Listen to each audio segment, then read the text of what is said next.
My mother always introduced me as the one they took in, a soft-spoken reminder that I was a guest in my own life. I spent 33 years grateful for the scraps of affection they tossed my way, never realizing their generosity was actually a leash. It took a 25-year-old trust fund to prove the devastating truth. I wasn't the charity case they claimed I was. I was the owner of the life they were merely renting. The crystal champagne flute rang out with a sharp, clear ping as my mother tapped it with a silver spoon. The sound cut through the low murmur of conversation in the private dining room of the country club, a space reserved for the people who essentially owned this coastal city, or at least acted like they did. Every head turned toward the head of the table. 33 years of practice had taught me exactly how to compose my face for moments like this. I clasped my hands in my lap, hiding the way my thumbs dug into my palms, and fixed a soft, grateful smile on my lips. It was the smile they paid for. It was the smile that kept the peace. My mother, elegant in a structured navy gown that cost more than my first car, raised her glass. Her eyes swept over the room, warm and glittering, before landing on my older brother. "Julian, to Julian, our anchor," she said, her voice trembling with a carefully curated emotion.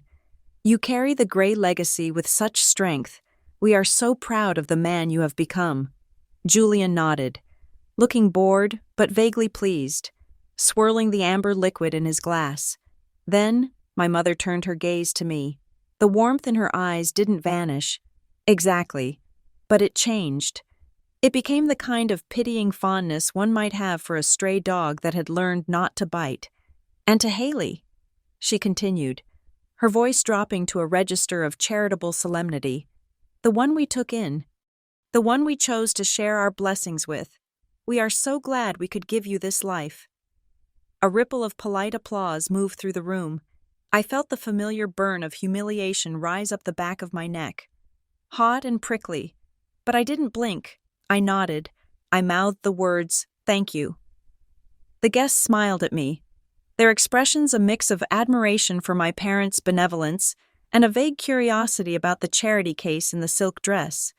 It was a masterclass in exclusion. In 2 sentences, she had reminded everyone in the room, and most importantly, me, of the hierarchy. Julian was the legacy. I was the project. The dinner continued for another 2 hours. I cut my steak into precise, bite-sized pieces. I laughed at the appropriate volume when the mayor told a joke. I played the role of the lucky, grateful daughter until the valet brought my car around and I could finally exhale the breath I felt I had been holding since birth. The drive home was quiet.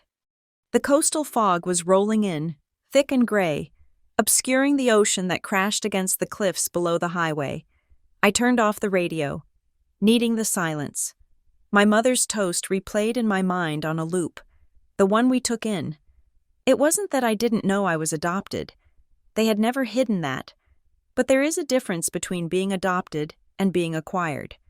As I took the winding curves toward my apartment, a modest place 20 minutes away from the family estate, I let myself look at the things I usually tried to ignore. The evidence had always been there, scattered across the landscape of my childhood like landmines. There were no baby photos of me in the hallways. The gallery wall in the main house was a shrine to Julian's progression from infancy to adulthood. Julian taking his first steps. Julian on a pony. Julian graduating.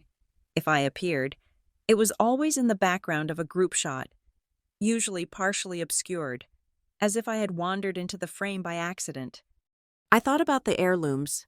When my grandmother passed away 5 years ago, Julian received the signet rings, the grandfather clock, and the portfolio of stocks. I received a heartfelt card and a set of new luggage, the subtext screaming that perhaps I should use it to go somewhere else. My bedroom in the main house had never felt lived in. It was decorated in neutral beiges and creams, devoid of personality, always ready to be converted back into a guest room the moment I left for college. And then there was the rule, the standing order that hung over the dinner table like a chandelier. We look forward. Haley, we don't dig into the past. It's ungrateful to dwell on what came before we saved you. Saved me. That was the currency I was expected to repay every day of my life. I parked my car and leaned my forehead against the steering wheel. I am 33 years old. I whispered to the empty dashboard. Stop looking for reasons to be hurt. But the hurt wasn't the problem. The problem was the feeling that the floorboards beneath my feet were rotting, and I was the only one who could hear the wood creaking. The next morning shattered whatever fragile piece I had managed to construct. I was at my desk at the architectural firm where I worked as a junior associate, a job I had fought for. Despite my parents' insistence that I should work for their foundation, when my phone buzzed, it was Julian. He never called unless something was wrong, or unless he needed me to run an errand he deemed beneath him. Dad collapsed. He said, "No greeting, no panic, just information." "What?" I stood up, knocking my chair back. "Where is he?" "General Hospital. Massive coronary, they think. He was at that committee meeting for the arts board. Mom is a wreck. Just get here. I drove like a maniac. My father was a difficult man. Distant, critical, obsessed with appearance. But he was the only father I had. There had been moments, rare and fleeting, where I saw something softer in him, a hesitation before he criticized me, a look of almost regret when my mother made her sharp comments. I clung to those moments. When I sprinted out of the elevator onto the cardiac floor, the atmosphere was thick with hushed urgency. I saw them down the corridor. My mother was sitting on a bench, perfectly posture-checked even in crisis, dabbing her eyes with a handkerchief. Julian was pacing, talking into his phone, his voice low and angry. I slowed my pace as I approached, my sneakers squeaking on the linoleum. I was about 10 feet away when I heard them. They hadn't seen me yet. "We have to make sure the files are secure," Julian was saying, his back to me.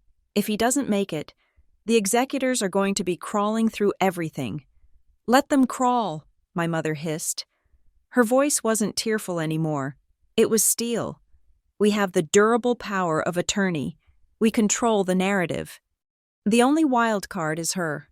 Julian paused. "She doesn't know anything. She's never asked the right questions. She's 33.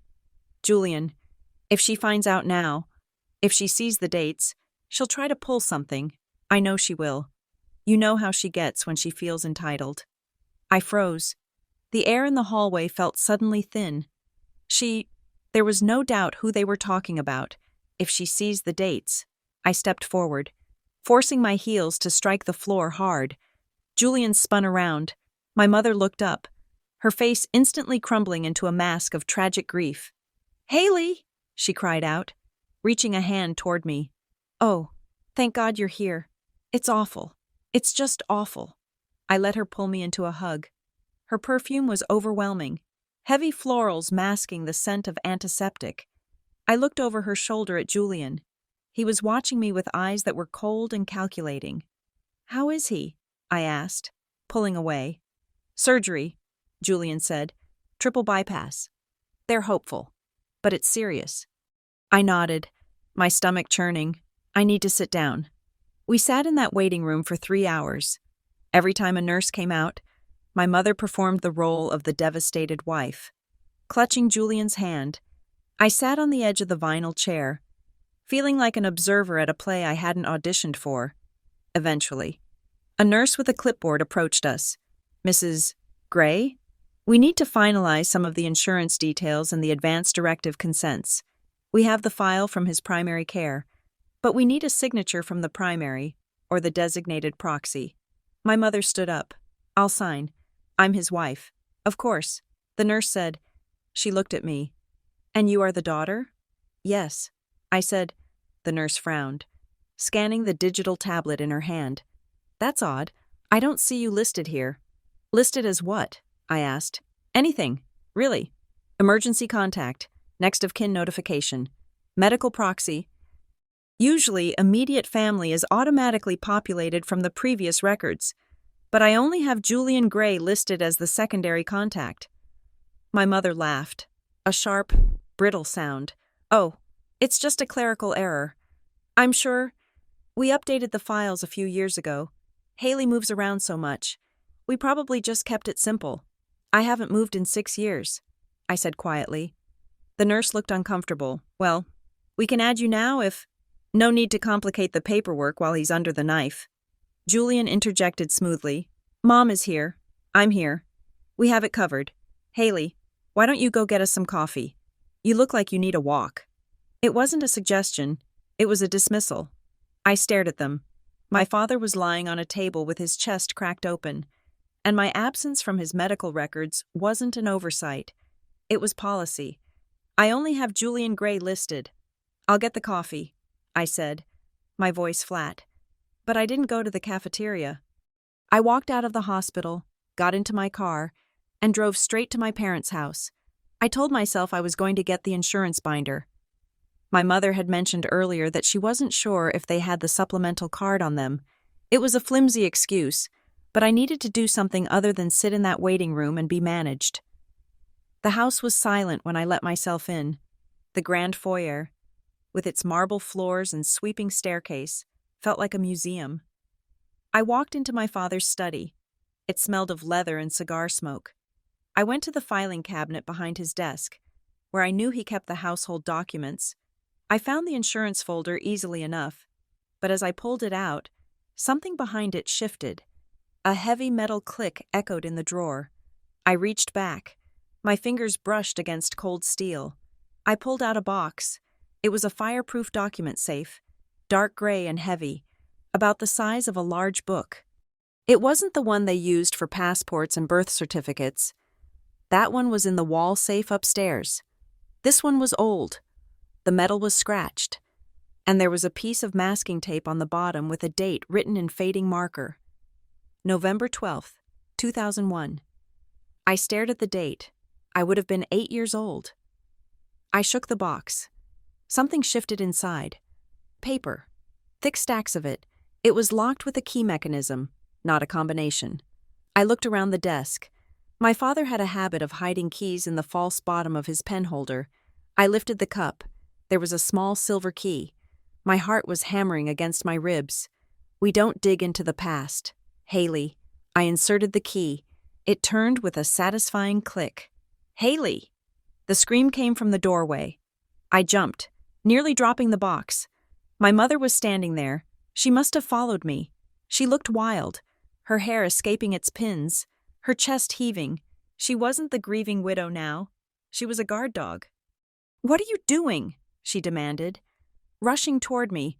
I came to get the insurance papers, I stammered, holding up the folder in my left hand. The box was still in my right. I found this behind them. She lunged. She didn't ask for it. She grabbed it from my hands with a force that scratched my skin.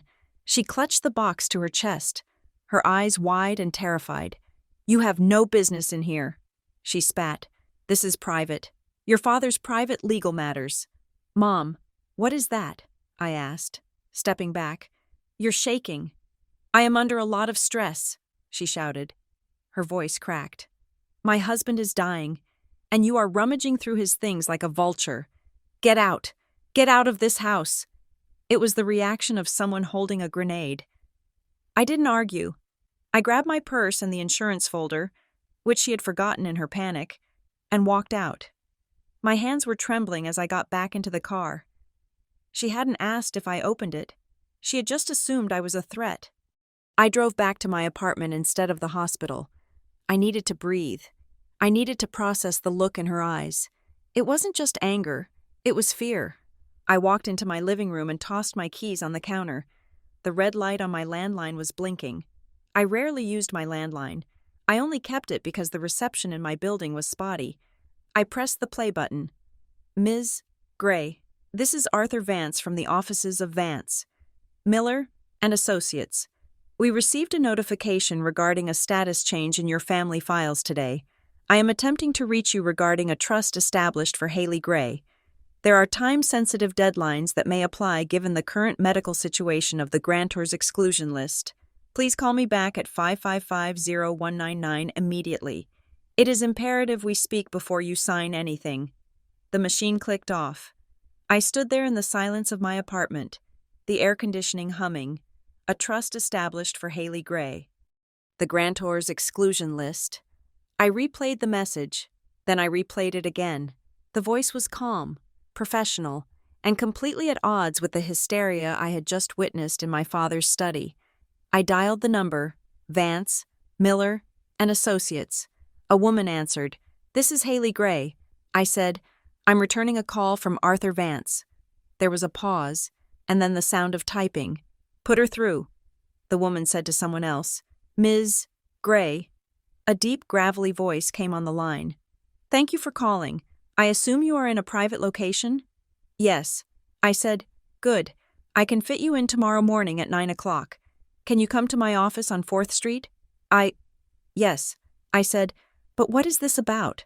My parents never mentioned a trust." "Mr." Vance paused. "Ms. Gray, your parents didn't create this trust, and if my information is correct, they are legally prohibited from knowing it exists. Do not tell them you are coming to see me. Do you understand?" A chill went down my spine. "I understand." The office of Vance, Miller, and Associates was not in the glass and steel financial district where my brother worked. It was in an older part of the city, in a brownstone building with heavy oak doors and the smell of old paper and lemon polish. Arthur Vance was a man in his 60s, wearing a tweed suit that looked like it had been tailored 30 years ago and maintained impeccably ever since. He gestured for me to sit in a leather chair opposite his desk. He didn't waste time on pleasantries. He opened a thick file folder. 25 years ago, an irrevocable trust was established in your name. He began. The assets were placed in a blind holding structure. The terms were very specific. You were to be notified of the trust's existence upon one of two conditions: your 35th birthday or the incapacitation of your legal guardians. My father had a heart attack yesterday. I said, "We know." Vance said, "We monitor the public filings and hospital admissions for the specific names listed in the exclusion clause." Exclusion clause? Vance slid a piece of paper across the desk. It was a photocopy of a legal document, dated 25 years ago. The trust explicitly states that Robert and Catherine Gray are to have no authority, access, or knowledge regarding these assets. Vance said, "In fact, their knowledge of this trust is grounds for immediate legal action against them for interference." I stared at the paper. Why? Why would someone do that? Because, Ms. Gray, the person who set this up believed that your parents would not act in your best interest regarding this money. Who set it up? I asked. Vance hesitated.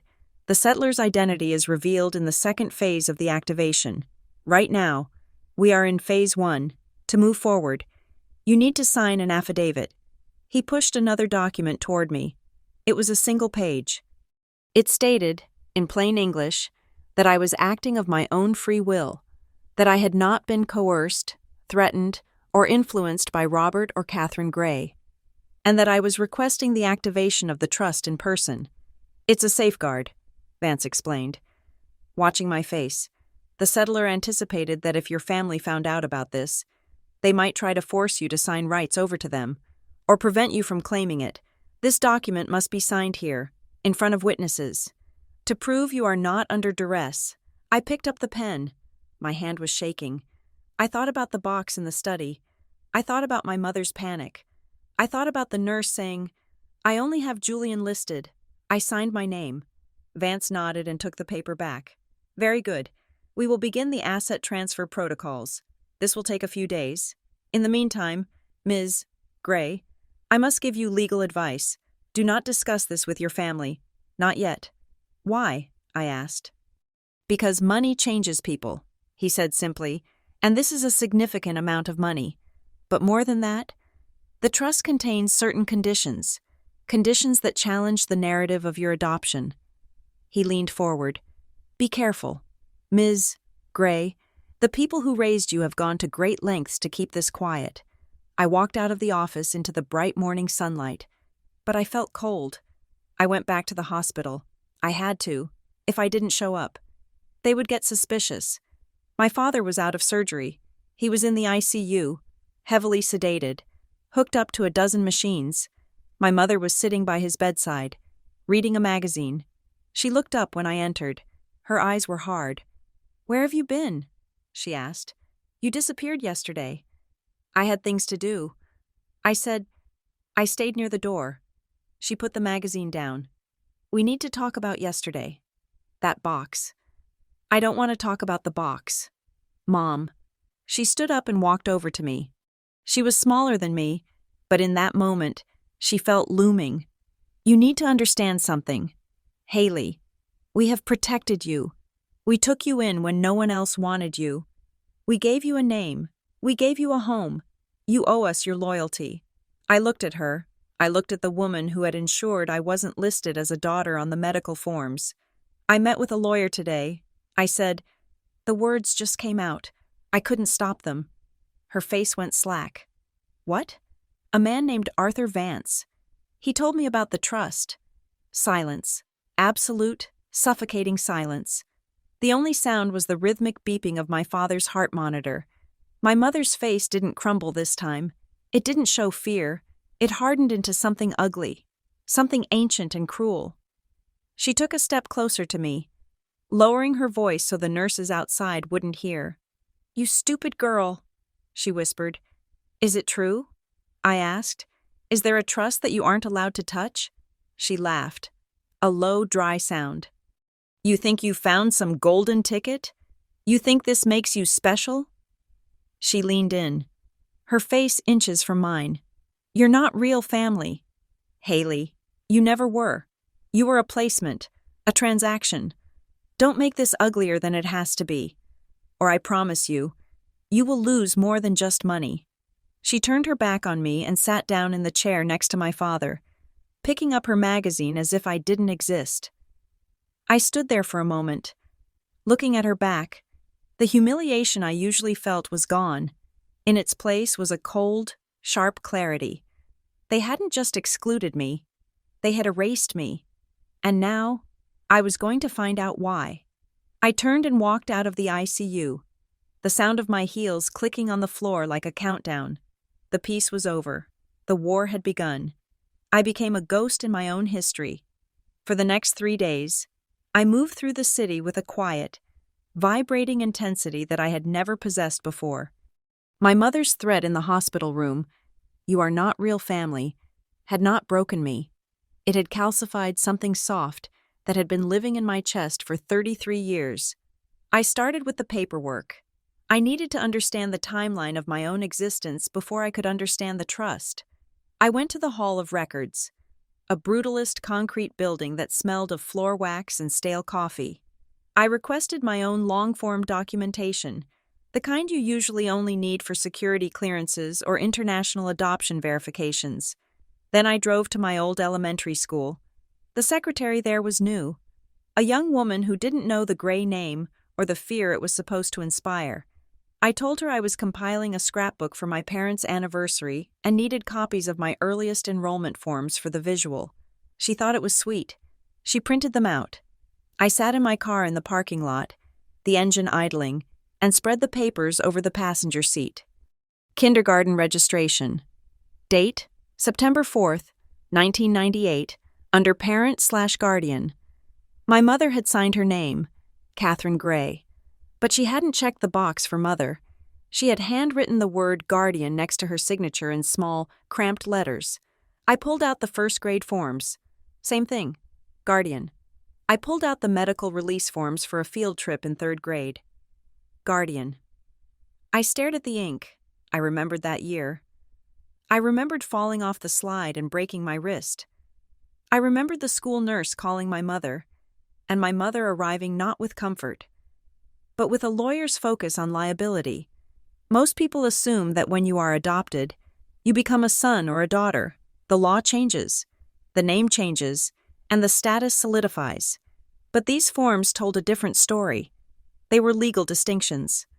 My parents, my guardians, had been careful to maintain a specific legal distance on paper for years, long after I was calling them mom and dad. It was as if they were fostering me indefinitely, waiting for a check that hadn't cleared yet. I put the papers in a blue plastic folder and locked it in my glove compartment. I wasn't going to leave anything in the open, not anymore. I returned to the hospital late that afternoon. The ICU was quiet. the rhythmic whoosh and beep of the life support machines creating a hypnotic, artificial peace. My mother wasn't there. She had likely gone home to shower and change, to keep up appearances. The gray facade required maintenance, especially when the foundation was cracking. I walked to the side of the bed. My father looked small. Robert Gray was a man who took up space, with his voice, with his ego, with his expensive suits, but stripped of those things. He was just an aging man with gray skin and tubes running into his nose.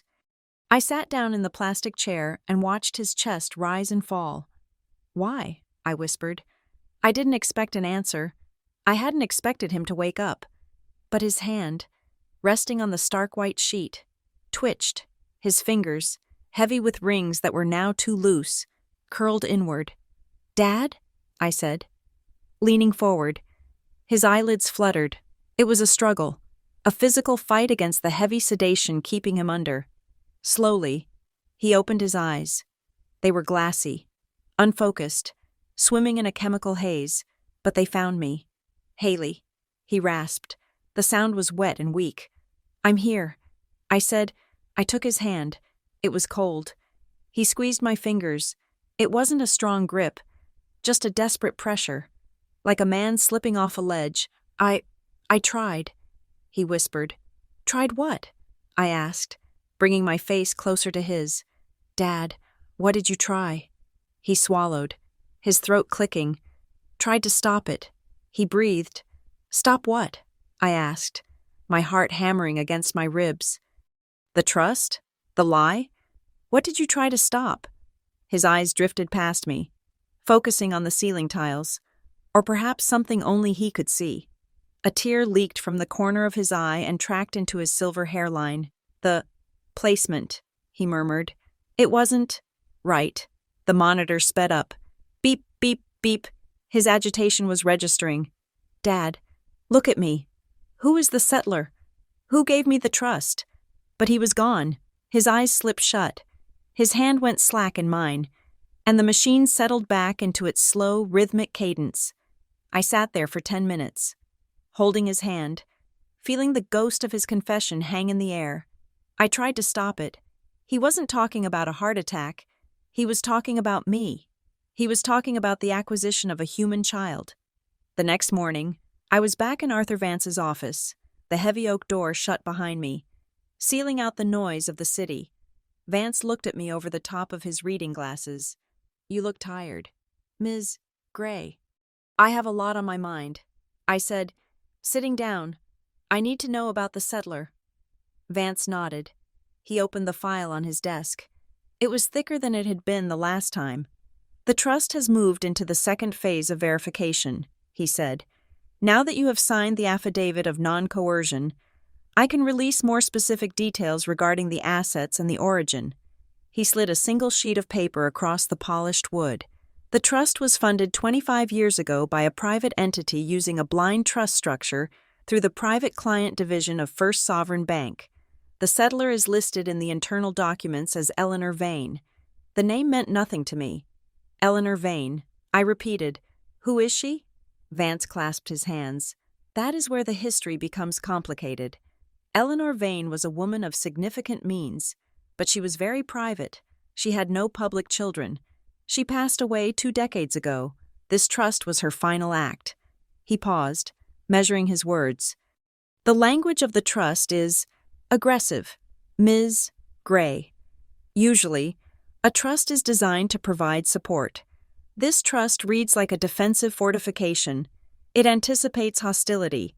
It explicitly forbids your guardians from accessing the principal, borrowing against the interest, or even serving as trustees. It appoints an independent corporate trustee, my firm, to manage the assets until you reach the age of 35 or the exclusion event occurs. The exclusion event being their incapacity." I said, "Correct? Or their attempt to interfere." Vance turned a page. "There are 2 primary components to the inheritance. The first is a conservative investment portfolio. It was seeded with $2 million 25 years ago because the interest has been compounding untouched, and because the investments were in high-yield bonds and blue-chip equities. The current value is approximately $12 million. The air left my lungs. 12 million, I whispered. I thought about my student loans. I thought about the used Honda I drove. I thought about the times my mother sighed when I asked for help with rent during my unpaid internship. Giving me a check for $200 and a lecture about fiscal responsibility, they knew. I said, they didn't know the amount, but they knew it was there. That's why they were so terrified of the box. They likely knew a vehicle existed. Vance agreed, but they didn't control the keys. That is a very dangerous position for people like your parents. He pushed a photograph across the desk. This is the second asset. It was a picture of a cabin. But cabin was the wrong word. It was a sprawling, timber-framed structure sitting on the edge of a pristine, dark lake. It looked old, but cared for, with a wraparound porch and a stone chimney that climbed the side of the house like a spine. The property is known as Blackwood, Vance said. It includes the house and 40 acres of surrounding forest on the north shore of Lake Oakhaven. It has been maintained by a property management firm paid by the trust for the last 25 years. The taxes are paid. The heat is kept on. It is waiting for you. I touched the photograph. The water in the picture looked like black glass. I've never been there. I said, no, Vance said, you haven't, and that is likely by design. I looked up at him. What do I do now? You wait for the bank to finalize the transfer of control. Vance said, and you stay safe. The moment the bank notifies the excluded parties that the trust is active, which they are legally required to do within 72 hours, things will escalate. They already have. I said, I didn't go back to work. I couldn't sit in front of CAD drawings and pretend to care about roof pitches. I needed caffeine, and I needed to think. I went to a small coffee shop 3 blocks from my office, a place I went to almost every day. It was my sanctuary. I ordered a black coffee and sat at a small round table in the corner, pulling my notebook out of my purse. I had the blue folder with the school records in my bag. I was writing down the name Eleanor Vane, underlining it 3 times, when a shadow fell over the table. Haley, what a surprise. My stomach dropped. I looked up. Julian was standing there. He was wearing his charcoal suit, his tie perfectly knotted, holding a latte in a to-go cup. He smiled, but it didn't reach his eyes. It never did. Julian, I said, closing my notebook. What are you doing here? I had a meeting nearby, he said, pulling out the chair opposite me without asking. I thought I'd grab a pick-me-up. Funny running into you. You're usually chained to your desk. I took a personal day. I said, he nodded, taking a sip of his drink. Mom told me about the hospital, about the argument. It wasn't an argument. I said, it was her screaming at me. Julian sighed. The sound of a patient parent dealing with a toddler. She's stressed. Hales, we all are. Dad's condition is touch and go. The last thing she needs is you digging around in boxes you don't understand. I took a sip of my coffee to hide my shaking hands. It's just paperwork. Julian, why is everyone so afraid of paperwork? He set his cup down. The ceramic clinked against the table. Nobody is afraid. We're concerned. You have a history of overreacting, of imagining slights where there aren't any. I stared at him. I imagined being left off the medical forms. That was a clerical error. He said smoothly, Look, I didn't come here to fight. I came here to offer a solution. He reached into his jacket pocket and pulled out a folded document. He slid it across the table. What is this? I asked. A family unity agreement, he said. I laughed. It was a dark, involuntary sound. You have to be kidding. Just read it, he said, his voice dropping to a persuasive purr. It's standard. It basically says that during this crisis, we agree to present a united front. We agree not to make any independent financial or legal moves that could jeopardize the estate or the foundation. In exchange, Mom and I are willing to set up a guaranteed stipend for you. $5,000 a month, no questions asked. I looked at the paper. I didn't touch it. $5,000 a month to shut up and sign away my rights to investigate. I said, $5,000 a month to be a team player. He corrected, To stop being the outsider, this is your chance. Haley, you always complain that we don't treat you like an equal. This is us inviting you to the table. It was a trap. It was a beautiful, shiny trap with teeth. If I signed this and then activated the trust, they could sue me for breach of contract. They could claim I defrauded the family unity. I pushed the paper back. No. Julian's jaw tightened. Just like that? No? I'm not signing anything. Julian. Not until Dad wakes up and I can talk to him. Dad might not wake up, Julian said brutally, and if he does, he won't want to deal with your drama. I stood up. I'm leaving. Julian stood up too. He moved fast, blocking my path for a split second, essentially crowding me against the table. Don't be stupid, Haley, he hissed, his face inches from mine. You're playing a game you don't know the rules to. I stepped back, bumping into the table. My purse tipped over, spilling a lipstick and my keys onto the floor. Oops, Julian said, his voice instantly reverting to false concern. Clumsy. He bent down. Let me get that. No. I've got it, I said, scrambling down. We were both on the floor for a chaotic 5 seconds. He was gathering my keys. I was grabbing my wallet. He handed me the keys, his hand lingering on mine for a second too long. Think about the offer. Haley, he said, standing up and brushing off his suit pants. The offer expires when the lawyers get involved. He turned and walked out of the coffee shop, throwing his half-empty latte into the trash by the door. I sat back down, my heart racing. I shoved my keys back into my purse. I felt sick. I checked my bag to make sure I had everything: wallet, phone, notebook. My hand froze. The blue folder. I ripped the bag open, dumping the contents onto the table: lipstick, pens, receipts, wallet. The blue folder with the school records was gone. I looked at the door. Julian was gone. He hadn't bumped into me by accident. He hadn't helped me pick up my keys out of kindness. He had seen the folder the moment he sat down. He had been glancing at my bag the whole time. I grabbed my phone and dialed Vance immediately. Ms. Gray? He answered on the first ring. He stole it. I said, my voice shaking. My brother just cornered me. He stole a folder of documents from my purse. Are you safe? Vance asked sharply. I'm in a coffee shop. I'm fine physically, but he knows I'm looking. He offered me money to sign a unity agreement.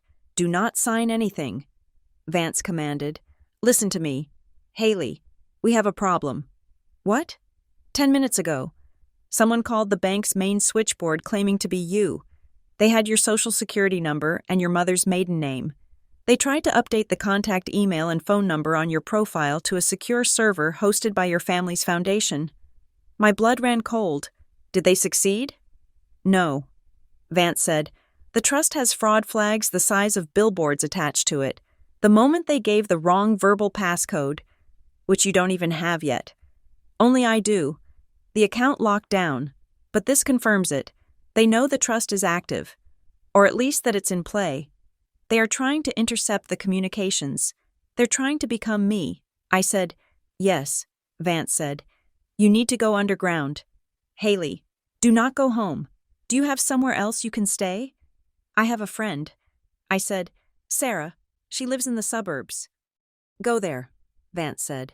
I will expedite the paperwork, but you need to stay off the radar for 24 hours. I didn't go to Sarah's. Not yet. I had one more stop. If they were going to steal my present, I was going to steal their past. I drove to the public library downtown. It was a sanctuary of a different kind. Vast, quiet, and filled with information that couldn't be deleted by a panicked brother. I went to the microfiche archives. I didn't look for my parents. I looked for her. Eleanor Vane. I started 25 years ago and worked backward. The first hit was an obituary. Eleanor Vane, philanthropist and patron of the arts, dies at 78. It was brief, dignified, and mentioned no surviving family. I kept scrolling back. There were gala programs, the Vane Foundation annual ball, the Children's Hospital benefit, and then I found it.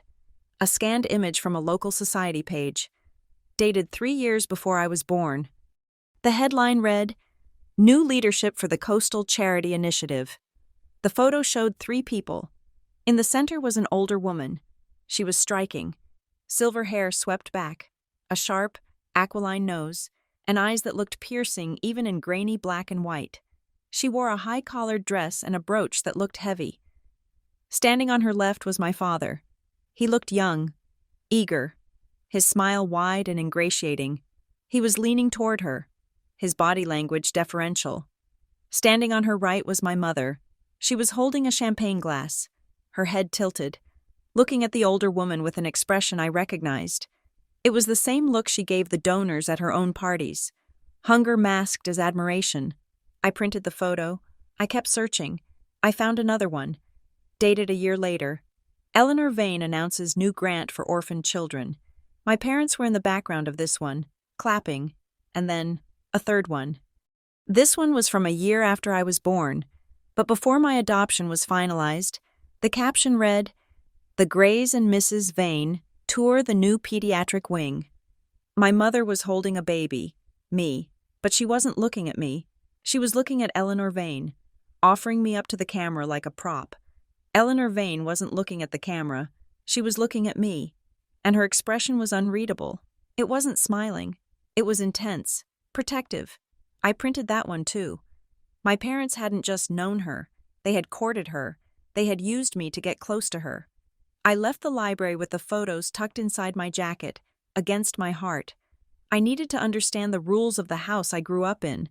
I needed a witness who wasn't on the payroll. Mrs. The Higgins lived in a small townhouse on the edge of the city. She had been our housekeeper from the time I was 4 until I was 12.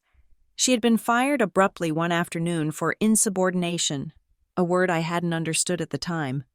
She opened the door, her face wrinkling in confusion, then shock. "Haley?" she asked. "Good Lord. Child, is that you?" "It's me, Mrs. Higgins." I said, "Can I come in?" She made me tea. She was older now, her movements slower, but her eyes were sharp. We sat in her cluttered, cozy living room, a room that felt more like a home than the mansion I had been raised in. "I heard about your father," she said, blowing on her tea. "It's all over the news." "Mrs. Higgins," I said, "I have to ask you something. Something about when I was little." She set her cup down. "I wondered if you ever would. Why was I fired?" I asked. "No, that's not the right question. Why were you fired, really?" She looked at me, her expression softening into pity. "Because I let you call him Daddy in the grocery store." She said. I blinked. "What? You were 6. She said, "You were a sweet thing, always trying so hard to please them. We were at the store, just picking up things for a party. Your father met us there. You ran up to him and yelled, 'Daddy!' and hugged his leg. I waited. He pushed you off," Mrs. Higgins said, her voice tightening. Not hard, but firm. "He looked around to see if anyone was watching. He told you to compose yourself," he said. "We don't make scenes. Haley, and then?" "And then I told him he was a cold-hearted son of a bitch," she said satisfyingly. "I told him a little girl loving her father isn't a scene. It's a blessing." She shook her head. "Your mother fired me the next morning. She told me I was confusing you. She said I was encouraging attachment issues." Attachment issues. I repeated, "Haley," she said, leaning forward. "It wasn't just that they were cold. It was precise. It was like they were babysitting you. Like they were afraid that if they loved you too much, it would cost them something." She paused. "You used to ask me why you couldn't call him Dad when the cameras weren't there. You said, 'Mrs. Higgins, why am I only a daughter on Saturdays?'" I felt a tear slide down my cheek. I wiped it away angrily. Saturdays were the days the photographers came for the foundation updates. I said, "Mrs. Higgins nodded. "They put you in a nice dress, sat you on a lap, took the picture, and then sent you to your room. It wasn't parenting. Honey, it was public relations." I stood up. The pieces were locking together. The trust, the settler, the lack of photos, the guardianship forms, the clerical errors. They hadn't adopted me because they wanted a child. They had acquired me because Eleanor Vane wanted me to have a home, and they wanted Eleanor Vane's money. I was the key to a vault they couldn't open, but Eleanor Vane had been smarter than them. She had seen through the act. She had set the trap. "Thank you, Mrs. Higgins," I said. I walked out into the cool evening air. My phone buzzed. It was a text from Vance. "The activation paperwork is ready. Come to the office at 8 a.m. tomorrow. Do not be late." I got into my car. I wasn't going to hide. I wasn't going to Sarah's house. I drove to the one place they wouldn't expect me to go. I drove to the hospital parking lot. I parked my car in the darkest corner, locked the doors, and reclined the seat. I watched the windows of the ICU tower. They had spent 30 years managing me, containing me, making sure I felt small enough to fit in the box they had built. But they had forgotten one thing. The box wasn't empty anymore, and neither was I. The drive to Lake Oakhaven took 4 hours, winding north away from the coastal dampness of the city and into the dense, pine-heavy silence of the interior. I drove with the radio off. The silence in the car felt necessary, a cleansing chamber to scrub the noise of Julian's threats and my mother's hissing voice from my mind. Arthur Vance had given me the keys in a heavy manila envelope. They were old-fashioned brass keys, not the sleek electronic fobs my parents used for their properties. These keys had weight. When I finally turned onto the gravel driveway marked by a discreet, moss-covered stone pillar, the trees seemed to close in behind me, swallowing the road. The cabin sat at the end of the lane, exactly as it had appeared in the photograph. Only more imposing. It wasn't a vacation home. It was a sanctuary. The timber was dark, stained by decades of weather, and the stone chimney rose like a fortress wall against the gray sky. I parked the car and stepped out. The air smelled of pine needles and cold water. There was no sound of traffic, no distant sirens, just the lap of the water against the dock and the wind moving through the high branches. I walked up the porch steps. The wood creaked under my boots, a sound that felt welcoming rather than ominous. I unlocked the heavy front door and pushed it open.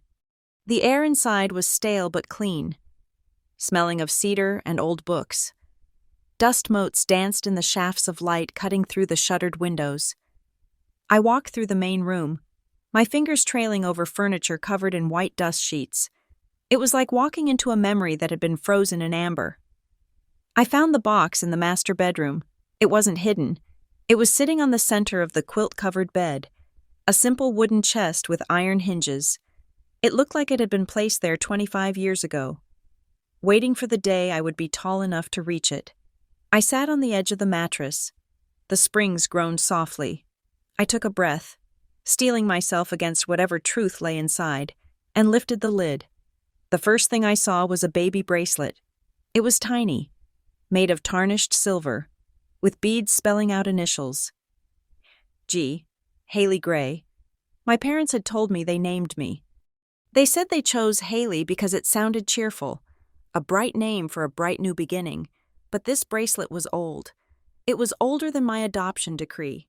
I picked it up. It was heavy for its size. Beneath the bracelet was a photograph. It was a Polaroid. The colors shifted towards sepia with age. It showed a woman standing on this very porch, her hand resting protectively on a heavily pregnant belly. She wasn't looking at the camera.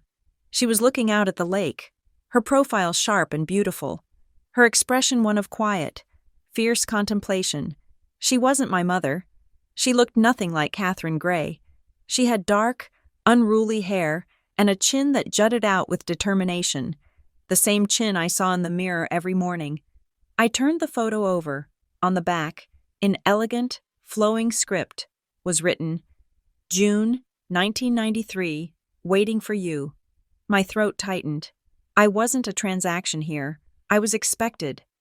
At the bottom of the box was a thick envelope made of cream-colored linen paper. It was addressed simply, "Haley, when you are old enough." I broke the wax seal. My hands were shaking so badly I almost tore the paper. I unfolded the letter. The date at the top was 3 days before my first birthday. "My dearest Haley, if you are reading this, it means you have found your way to the truth. despite the best efforts of those who wish to rewrite your history. I am your grandmother, Eleanor. I am writing this because I will not be there to tell you myself. There are things you must know, things that could not be said while you were small. The people raising you, Robert and Catherine, are not evil people, but they are people of great appetite. They crave status the way a starving man craves bread. They agreed to take you in not out of charity, but because I made it the condition of their survival. They needed my influence, and I needed a home for you where you would be hidden in plain sight. I could not raise you myself.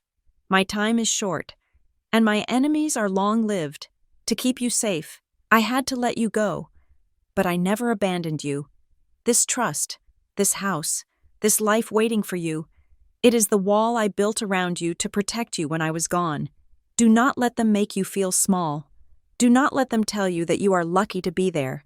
They are the lucky ones. You are the price of their admission to the world they so desperately wanted. The trust is designed to protect you from people who benefit from your silence. If you are reading this, the silence is broken. Be brave. You are not a guest in their world. Haley, you are the architect of your own. Love, E.V. I lowered the letter. The silence of the cabin seemed to hum with a new energy. They are the lucky ones. For 33 years, I had walked on eggshells, grateful for every scrap of attention, apologizing for my existence, and the whole time, I had been the leverage. They hadn't saved me. I had saved them. I stayed in the cabin for another hour. I walked the perimeter of the property. I touched the cold water of the lake. I felt the ground beneath my feet, ground that belonged to me, not a guest room that could be revoked. When I got back into my car, I wasn't the same woman who had driven up. The doubt was gone. In its place was a cold, hard resolve. I drove back to the city as the sun began to set, painting the sky in bruises of purple and red. I called Arthur Vance from the road. I went to the cabin. I said, "I found the letter." "Good," Vance said. His voice was tight. "Are you back in the city?" "I'm an hour out."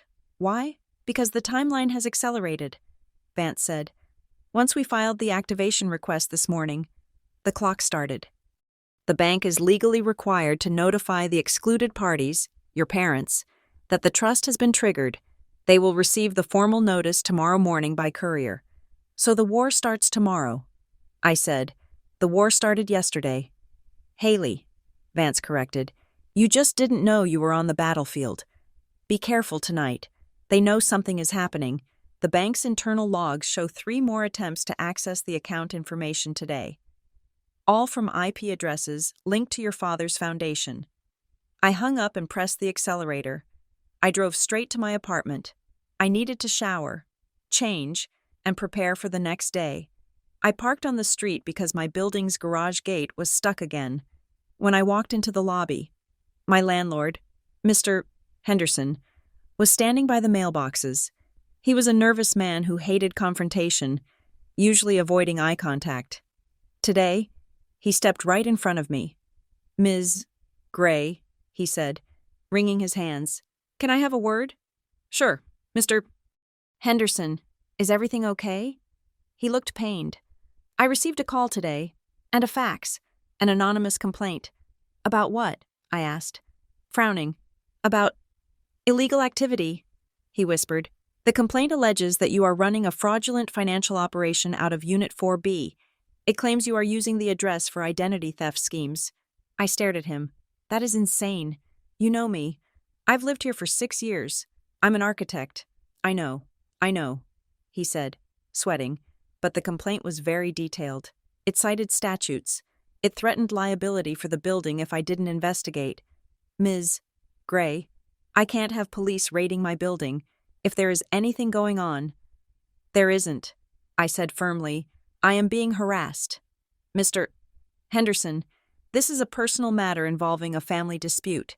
He looked unconvinced. "I hope so, but I have to give you this." He handed me an envelope. It was a formal notice of inspection, scheduled for 48 hours from now. I took it. My hand didn't shake. "Thank you for telling me," I said. "I went up to my apartment. They were trying to destabilize me. They wanted me to feel insecure in my own home, to worry about being homeless, so I would be desperate enough to sign their unity agreement. It was petty, it was vicious, and it was exactly what Eleanor Vane had warned me about. I slept for 4 hours, a fitful, dreamless sleep, and woke up at 5 in the morning. I dressed in my sharpest suit, a charcoal blazer and trousers that made me feel armored. I went to the hospital at 7. I knew my mother would be there. She performed her vigil like a stage play, ensuring she was seen by the shift-change doctors. When I reached the ICU, the double doors were closed. A large laminated sign had been taped to the glass. Absolutely no visitors, family only. I pushed the button to open the doors. Nothing happened. The access code had been changed. I knocked on the glass. A nurse at the station looked up, saw me, and buzzed me in. I walked toward my father's room. My mother was standing in the doorway, blocking the entrance. She was wearing a black cashmere cardigan and looking tragically exhausted. When she saw me, her eyes narrowed. "You shouldn't be here," she said, her voice loud enough to carry down the hallway. "I'm here to see Dad," I said, keeping my voice level. "We have restricted visitors to immediate family only," she said, crossing her arms. "The doctor said he needs quiet. He doesn't need the stress of outsiders." I stopped. I was 5 feet away from her. 2 nurses were pretending to sort files nearby, but they were listening. "I am his daughter," I said. My mother let out a short, incredulous laugh. She turned to the nurses. "Could someone please escort her out? She's getting agitated. She's not actually related, and she's confusing the staff." The air in the hallway froze. Not actually related. She had said it, out loud. In front of witnesses, she was betting that shame would make me retreat. She was betting that the old Haley, the one who swallowed insults to keep the peace, would hang her head and walk away to avoid a scene. But that Haley had stayed at the cabin. I didn't flush. I didn't cry. I looked at the nearest nurse. "I would like to speak to the patient advocate, please," I said. My voice was calm, projecting clearly. "And I would like to file a formal complaint regarding the blockage of access to a patient by a next of kin." My mother's smirk faltered. "Excuse me?" I turned back to her. "You can tell the story however you want, Mom," I said, "but legally, I am his daughter. If you want to bar me, you will have to get a restraining order. And to get a restraining order, you will have to explain to a judge exactly why you are afraid of me visiting a man I have loved for 33 years. The nurse looked from me to my mother. "I'll page the advocate," she said quickly, sensing a lawsuit in the making. My mother took a step toward me, her voice dropping to a hiss. "What do you think you're doing? I'm visiting my father." I said, "Move." She didn't move. She vibrated with rage. But then, the door behind her opened. A doctor stepped out. "Mrs.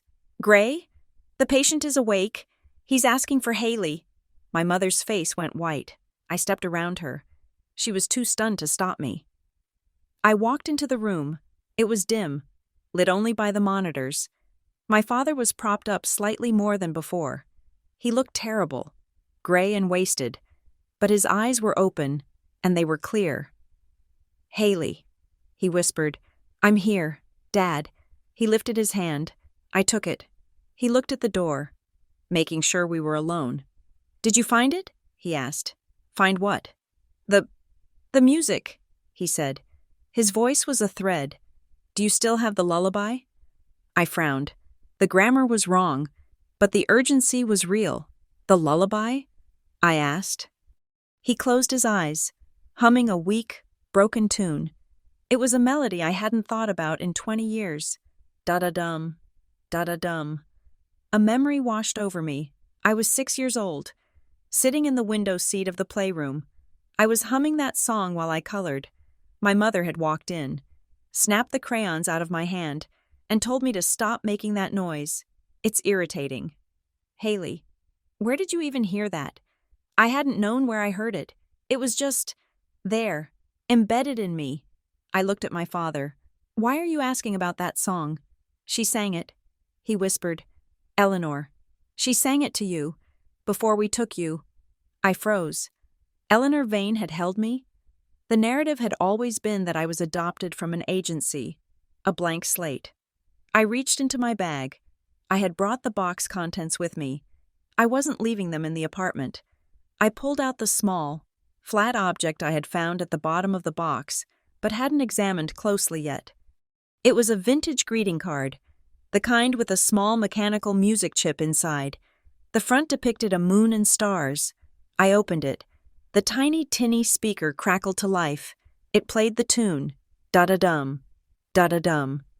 Inside the card, in Eleanor's handwriting, was a note. If you ever doubt yourself, this is proof you existed before their story. I sang this to you every night for a year. You are made of music, not their silence. I stared at the card. I wasn't a random placement. I had been loved. I had been held for a year. They had lied about everything. They had stripped me of my first year of life just to make their ownership of me more complete. I looked at my father. You knew. I said, you knew she raised me for a year. He nodded, a tear slipping down his cheek. We had to erase it, to make you ours. That's not making me yours, I said, my voice trembling. That's stealing me. I'm sorry. He wept. I'm so sorry. The door burst open. My mother marched in, flanked by a security guard and a woman in a suit who looked like a hospital administrator. That's enough, my mother declared. He is in distress. Look at the monitors. Get her out of here. I looked at the heart monitor. His rate was climbing. He was upset. I squeezed his hand one last time. Rest, Dad, I said softly. I turned to the guard. I'm leaving. You don't need to touch me. I walked past my mother. She looked triumphant, thinking she had won the round. I leaned in close to her ear. He remembers the song. Mom, I whispered. The color drained from her face so fast she looked like she might faint. She knew exactly what song I meant. I walked out of the hospital and into the bright, harsh daylight of the parking lot. I sat in my car and played the card again. The tinny melody filled the small space. It was the sound of a ghost loving me. My phone rang. It was Vance. Haley. Are you somewhere safe? He asked. I'm in my car at the hospital. I found something. He said, I've been reviewing the deeper bylaws of the trust, specifically the hostility clauses. What does it say? It says that the matching funds for the Gray Family Foundation, the millions of dollars the trust pumps into their charity every year to keep them solvent, are conditional. Conditional on what? On their conduct toward the beneficiary. I sat up straighter. There is a clause here, Vance said, his voice sounding almost giddy with legal appreciation. It's called the Non-Interference and Good Faith Provision. It states that if any excluded party attempts to intimidate, defame, or financially harm the beneficiary during the transition period, the trust will not only cease matching funds, it will retroactively recall the donations from the current fiscal year. I let that sink in. If they attack me, I said, slowly, they lose their funding. Exactly, Vance said. And not just future money. The trust will demand the return of the $4 million transferred in January. If they've already spent it, which they almost certainly have, it will bankrupt the foundation. I looked back at the hospital tower. My mother was up there right now, probably telling the doctors I was mentally unstable, probably planning her next call to my landlord or my boss. She thought she was fighting a girl she could bully. She didn't realize she was standing on a trap door. Eleanor Vane hadn't just given me money. She had given me a weapon. She had anticipated their cruelty, and she had rigged the building to blow if they tried to use it. Haley, Vance said. I'm here. I said, we need to document everything. The landlord incident, the scene at the hospital, every time they try to hurt you. They are essentially pulling the pin on their own grenade. I'll write it all down. I said, and Haley? Yes? Don't tell them. Not yet. Why not? I asked. Vance paused. Because when your enemy is making a mistake, you shouldn't interrupt them. Let them escalate. Let them prove who they are. When we walk into that final meeting, I want a stack of evidence so high they can't climb over it. I hung up the phone. I looked at the music card on the passenger seat. You are made of music, not their silence. I started the car. I wasn't going to hide. I wasn't going to run. I was going to let them come for me. I was going to let them scream and threaten and lie. And then, I was going to bury them with the truth. The pen felt heavy in my hand, a sleek cylinder of black lacquer that belonged to the bank. Not to me. I sat in the conference room of the First Sovereign Bank Trust Department, a room with glass walls that looked out over the city skyline. Arthur Vance sat to my right, his posture rigid. Across from us was the senior trust officer, a woman named Mrs. Galloway, who looked like she had been carved out of granite. "You understand," Mrs. Galloway said, her voice devoid of inflection, "that by signing this, you are initiating a sequence of events that cannot be paused. The bank is legally obligated to notify all interested parties within 24 business hours." "I understand," I said, "and you are signing this affidavit of non-coercion of your own free will, certifying that no member of the Gray family has forced you to make this claim?" I looked at the document. It was a single page, but it felt like a declaration of war. I said. I signed my name, Haley Gray. The ink dried instantly, dark and permanent. Mrs. Galloway took the paper and slid it into a folder. "Very well. The review meeting is scheduled for Friday at 10 in the morning. We will issue the confidentiality notices to Robert and Catherine Gray immediately. These notices inform them that the trust is active and that they are legally barred from discussing its assets with third parties until the review is complete." She paused, looking at me over her spectacles. "Ms. Gray," she added, her tone softening by a fraction of a degree. "Once these notices go out, the dynamic usually changes. If you experience any intimidation, report it to Mr. Vance immediately. We take the safety of our beneficiaries seriously." I walked out of the bank into the blinding noon sun.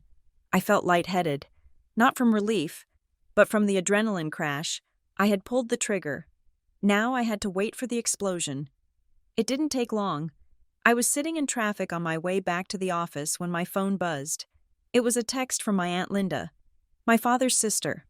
Linda lived 2 states away and usually only contacted me on birthdays with a generic digital card.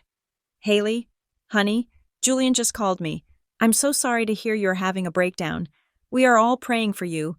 Please listen to your mother. She only wants to help you get professional care." I stared at the screen. My hands tightened on the steering wheel until my knuckles turned white. A breakdown. It was brilliant, in a sick, tactical way. Julian wasn't waiting for the truth to come out. He was inoculating the family against it. If I was crazy, if I was grieving and unstable and hallucinating conspiracies, then anything I said about trusts or lies or stolen lives could be dismissed as the ravings of a sick woman. My phone buzzed again. A cousin this time. "Thinking of you. Mental health is nothing to be ashamed of."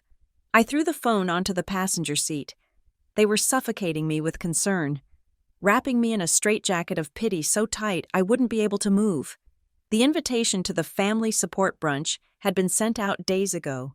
Before the trust activation, it was being held at my parents' estate, ostensibly to rally support for my father's recovery, but in reality, to show the social circle that the Gray dynasty was unshaken, Vance had advised me not to go.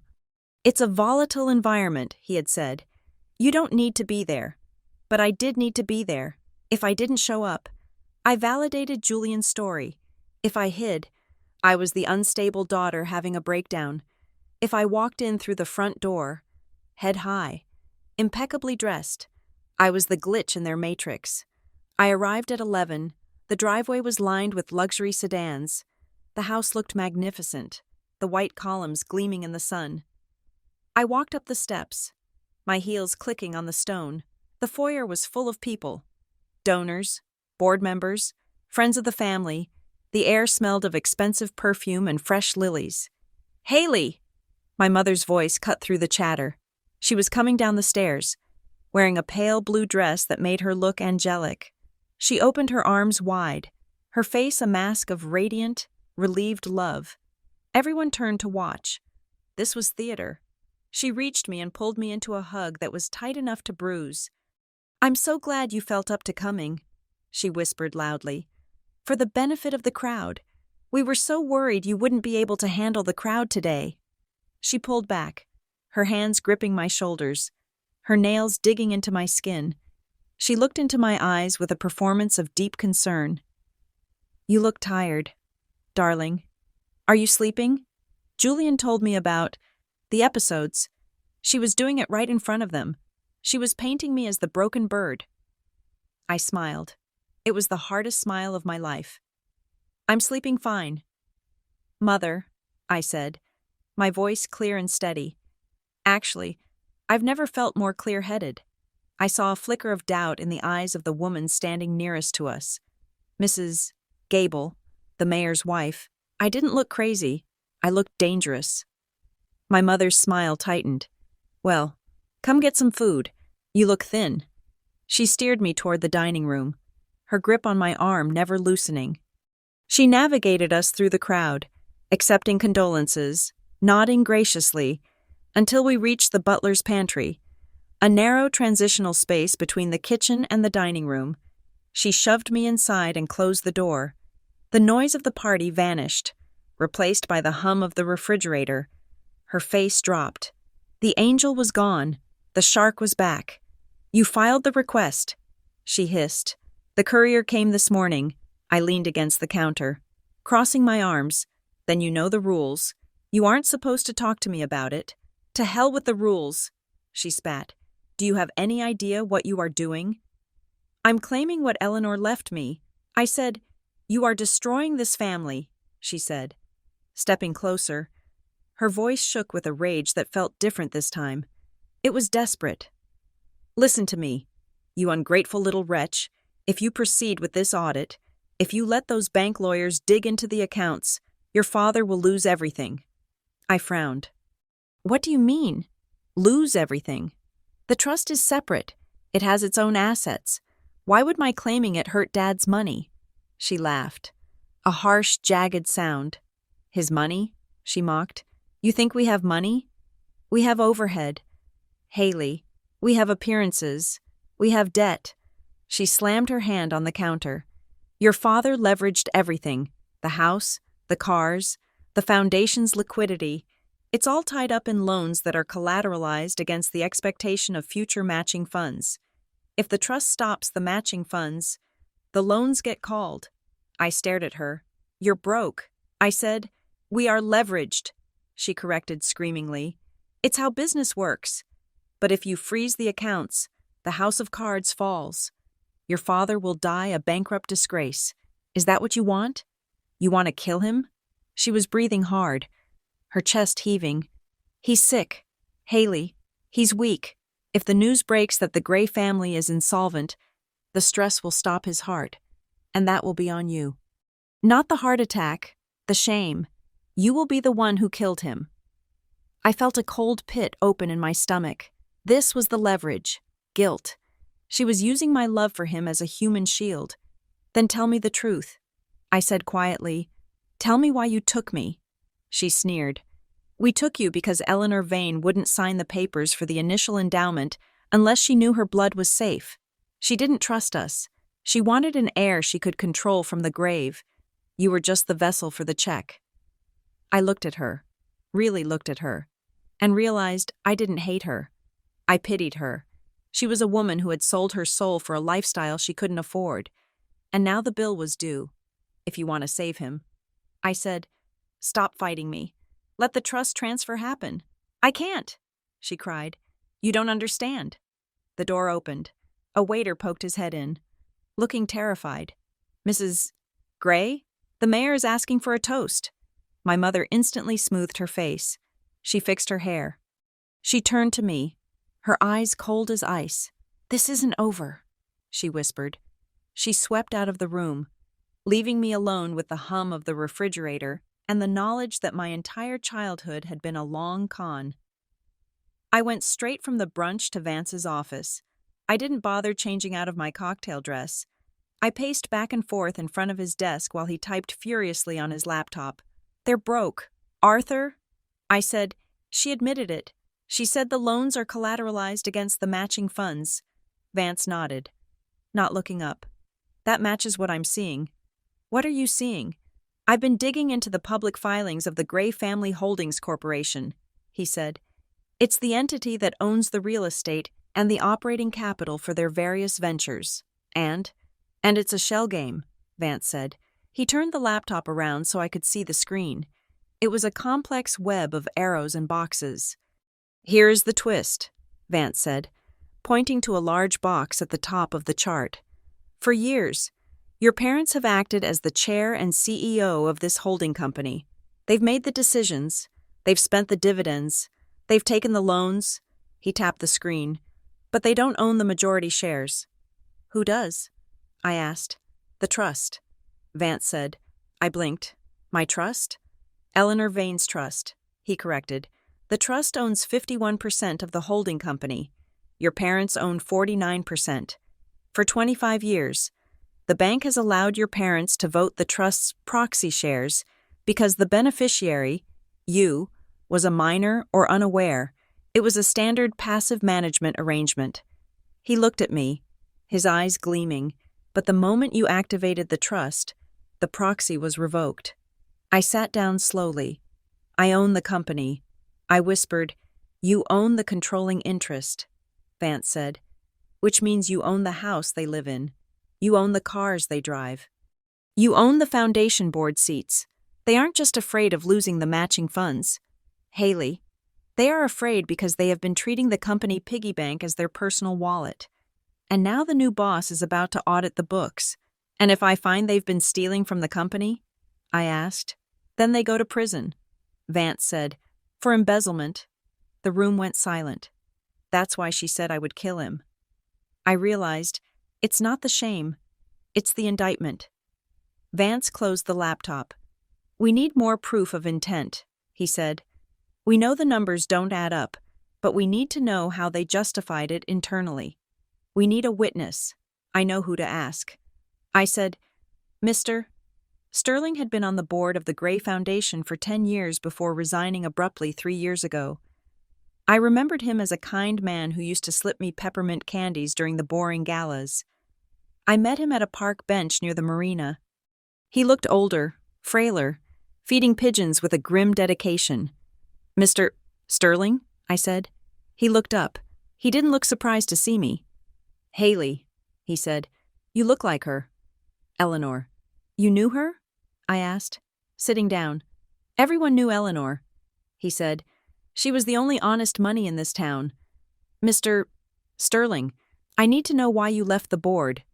He sighed, throwing a handful of crumbs to the birds, because I couldn't sign the audit anymore. He said simply, What were they doing? They were blending the buckets, he said. In charity law, there are unrestricted funds, money you can use for salaries, parties, overhead, and restricted funds. Restricted funds are for the mission, for the orphans, for the hospital wings. He looked at me. Your parents were using the restricted funds to pay for their life. They called it administrative expansion. They bought the cars and leased them to the foundation. They renovated the house and called it a hosting venue. It was stealing. Haley. It was slow, polite stealing. And Eleanor? Eleanor suspected it years ago. He said, that's why she set up the matching structure. She knew they couldn't resist the free money, but she made the terms tight. She knew that eventually, they would get greedy and trip a wire. They have, I said. Good. Sterling said. He dusted his hands off. It's about time. They treated you like an accessory. Haley. But Eleanor, she looked at you like you were the only real thing in the world. He reached into his pocket and pulled out a small flash drive. I kept copies of the meeting minutes from my last year, he said. The ones where I objected to the budget, they scrubbed the official record. But I kept the drafts. He handed me the drive. Be careful. Haley, a cornered animal bites. I went back to the hospital that evening. I had to see him. I had to know if he was a part of it, or just a victim of it. The guard at the door recognized me this time and didn't stop me. The threat of the lawsuit had clearly circulated. My father was awake. He was alone. The room was dark. lit only by the city lights outside the window. "Dad?" I whispered. He turned his head. He looked like a skeleton. The stress was eating him alive. "Haley," he rasped. "You shouldn't be here. She'll come back. Let her come," I said. I sat by the bed. "Dad, I know about the holding company. I know about the 51%. He closed his eyes. A tear leaked out. "I told her it wouldn't work forever." He whispered, "I told her you would grow up. Why didn't you stop her?" I asked. "Why did you let her treat me like that?" "Because I'm a coward," he said. His voice broke. She consumes people. Haley. She has this force. If you fight her, she burns you down. I just wanted peace. I just wanted to live in the big house and pretend we were the people she said we were."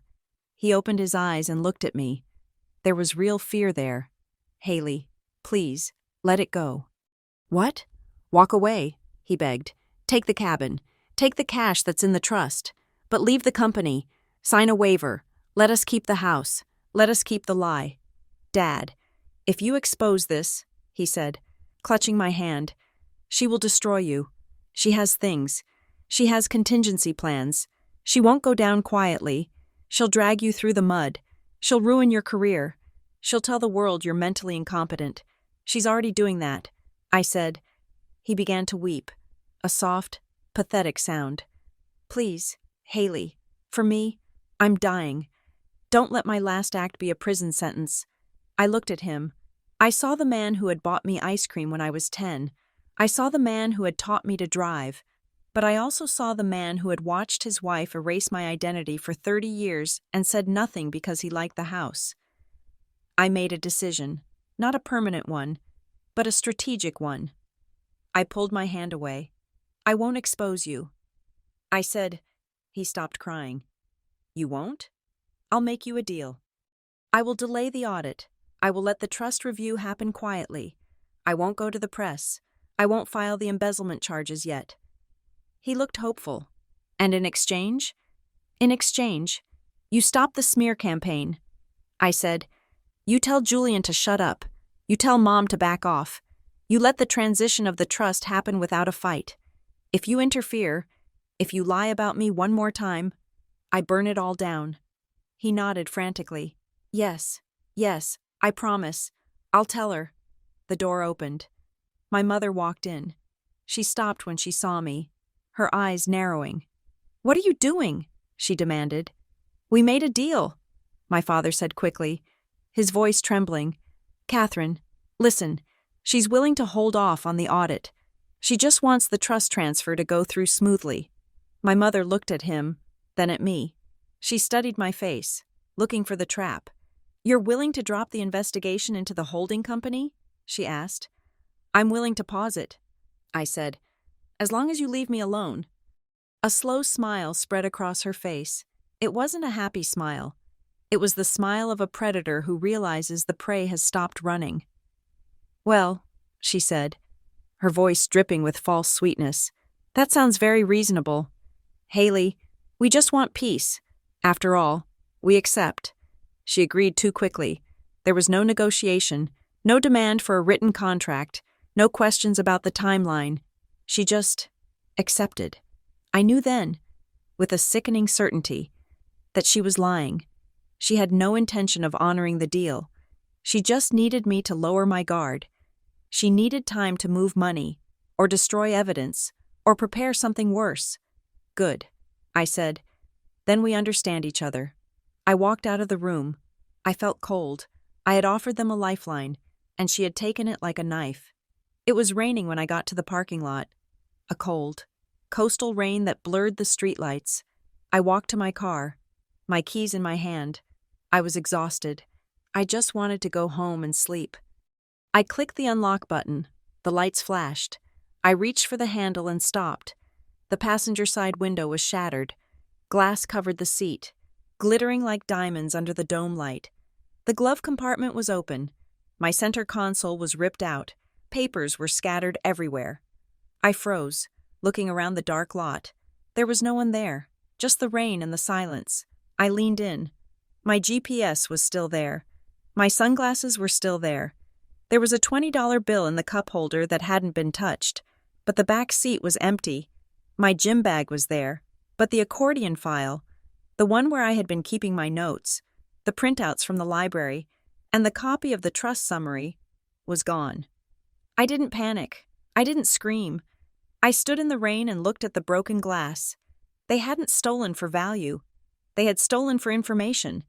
They wanted to know what I knew. They wanted to see the map of my investigation so they could burn the bridges before I crossed them. They had violated the deal before the ink was even dry on the air between us. My father's begging had been a distraction. My mother's smile had been a delay tactic. While I was upstairs offering mercy, someone was down here breaking into my car. I took my phone out. I took a picture of the window. I took a picture of the empty seat. Then I called Vance. "Go ahead," I said when he answered. "Go ahead with what?" he asked. "The audit," I said. "The fraud investigation, the restriction of funds, all of it. But you said you wanted to wait." I changed my mind. I said, brushing a piece of glass off the driver's seat. "They just broke into my car. Arthur. They didn't take the money. They took the files." There was a silence on the line. Then Vance's voice came back, hard and professional. "Then we take the gloves off. I'll file the emergency injunction in the morning." "Do it," I said. I got into the car, sitting on the wet, glass-covered seat. The wind blew rain into the cabin, soaking my shoulder. I didn't care. I started the engine. They wanted a war? They wanted to see if I was real family? Fine. I would show them exactly whose blood ran in my veins. It wasn't theirs. It was Eleanor Vane's. And I was done being polite. The shattered glass in my car was the turning point. Before that night, I had been an investigator, a curious daughter looking for answers in the dark. After that night, I became a prosecutor building a case for a trial that had already begun. I didn't go back to the hospital. I didn't answer my mother's texts, which shifted rapidly from feigned concern to veiled threats. Instead, I took a week of unpaid leave from my firm. I turned my apartment into a war room. My dining table disappeared under stacks of paper. I bought a high-speed scanner and digitized everything. The photos from the library, the letter from the cabin, the trust summary, the threatening voicemail from Julian, the notice of inspection from my landlord. I created a timeline. I logged every interaction, every snub, every clerical error on a medical form. I wrote down dates, times, and witnesses. I made 3 copies of the digital files on encrypted drives. One for me, one for Arthur Vance, and one for a safety deposit box at a bank my family didn't use. Vance called me on a Tuesday morning. His voice was grim but satisfied. "The bank has scheduled the formal beneficiary conference," he said. "It is the final step before the transfer of control. Because of the hostility clauses we triggered with the car break-in, the bank has mandated a neutral site." "Where?" I asked, stapling a stack of affidavits. "The Meridian Hotel, downtown. Conference room B, Thursday at 10 o'clock. Who will be there?" "Everyone," Vance said. "You, me, the trust officer, and the excluded parties. Your parents have petitioned to be present to submit a formal challenge to your standing.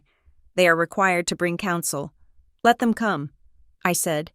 The Meridian Hotel was a monolith of glass and steel, a place where business deals were made and broken over sparkling water. I arrived at 9:45. I wore a navy suit that was tailored to within an inch of its life, and I pulled my hair back into a severe, tight bun. I wasn't there to look pretty. I was there to look like the majority shareholder. Vance met me in the lobby. He looked at me and nodded. "You look ready," he said. "I am." We took the elevator to the 20th floor. The conference room was vast, with a long mahogany table that reflected the gray sky outside. Mrs. Galloway, the trust officer from the bank, was already there, flanked by 2 junior associates and a stenographer, at 10 o'clock exactly. The double doors opened. My mother walked in first. She was wearing white, a calculated choice, designed to make her look innocent, maternal, and pure. She didn't look at me. She looked at Mrs. Galloway with a pained, gracious smile. Behind her came Julian, looking like a bodyguard in an expensive suit, and then my father. He was in a wheelchair, pushed by a nurse I didn't recognize. He looked frailer than he had in the hospital, his skin the color of parchment. He was wearing a suit that hung loosely on his frame. When he saw me, his eyes widened slightly, filled with a watery, terrified pleading. Bringing up the rear was a man I had seen on billboards, Marcus Thorne. He was the kind of lawyer you hired when you wanted to scorch the earth, flashy, loud, and known for burying opponents in procedural mud. We all sat. The silence was thick enough to choke on. Mrs. Galloway cleared her throat. "We are here to finalize the transition of the Eleanor Vane Testamentary Trust to the named beneficiary, Haley Gray," she began.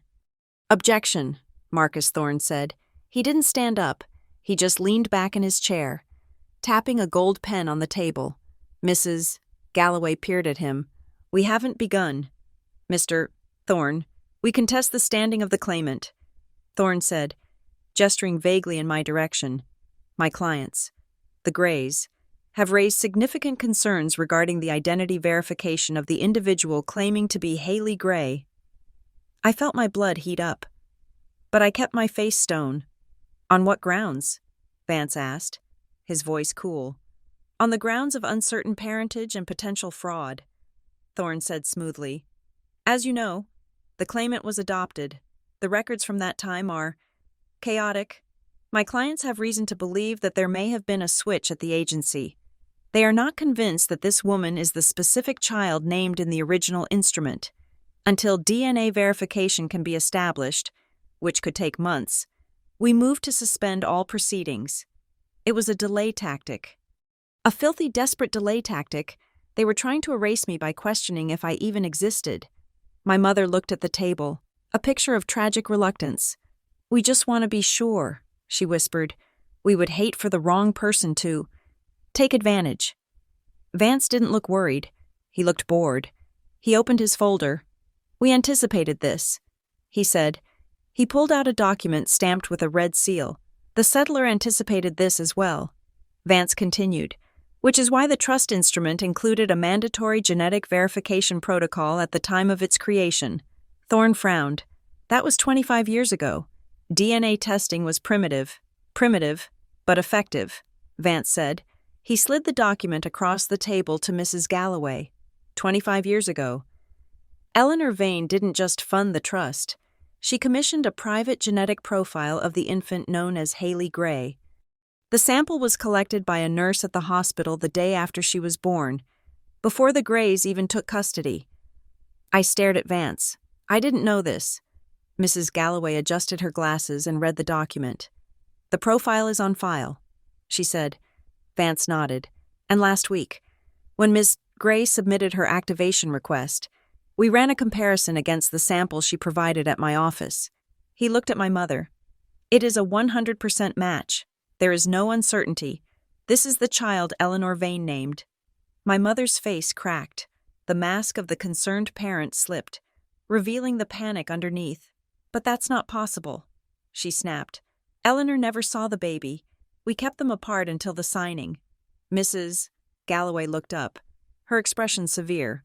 "Mrs. Gray, the document states that the settler visited the nursery 3 times. She had full access. Thorne tried to recover. Okay, so she's the right adoptee. That doesn't change the fact that it changes everything." Vance interrupted. "Because the DNA test revealed something else." He turned to me. His eyes were soft, apologetic. "Haley, I couldn't tell you this until the challenge was formally made. It was sealed under a privacy provision that only lifts if the family contests your identity." "What is it?" I asked. Vance looked back at the table. "The DNA profile confirms that Haley Gray is not a random adoptee. She is a direct lineal descendant of the settlor." The room spun. "Descendant?" I whispered. "Eleanor Vane was your grandmother," Vance said. "Your biological grandmother." I felt the air leave my lungs. I looked at the photo of the woman in the library. The sharp nose, the fierce eyes, my eyes. My mother slammed her hand on the table. "That is irrelevant," she shrieked. "It doesn't matter who birthed her. We raised her." "Why?" I asked. My voice sounded strange, like it was coming from underwater. Why hide it? Why pretend I was a stranger you took in? Because your mother died, my mother shouted. Eleanor's precious daughter. She died of an overdose in a motel room on the interstate. Eleanor was ashamed. She wanted to bury the scandal. She needed a respectable family to clean up the mess. Mrs. Galloway slammed a gavel I hadn't realized she had. Order. No, I said, standing up. Let her speak. My mother stood up too. Her face was twisted, ugly with decades of resentment. You think you're royalty? She spat. You're the daughter of a junkie. Eleanor knew she couldn't raise you. She was too old, and the scandal would have ruined her foundation. So she hired us. She bought us. She said, take the girl. Give her a new name. Keep her quiet, and I will make you the kings of this city. She pointed a shaking finger at me. We saved you. Haley, we took you out of the gutter and gave you a mansion. You should be on your knees thanking us. The room was silent. The truth hung in the air. Naked and shivering, they hadn't wanted a child. They had wanted a contract. I was the clause that released the funds. I looked at her. I looked at the woman I had tried to please for 33 years. I looked at the woman whose approval I had starved for. And I felt nothing. The hunger was gone. You didn't save me, I said. My voice was low, but it carried to every corner of the room. You managed me. My mother flinched. You managed me like an asset. I continued. You managed my questions. You managed my history. You managed my love. You kept me small so I wouldn't realize that I owned the roof over your head. I turned to Mrs. Galloway. I accept the trust. I accept the assets. I accept the control. Mrs. Galloway nodded. She looked at the Greys with a professional disdain that was withering.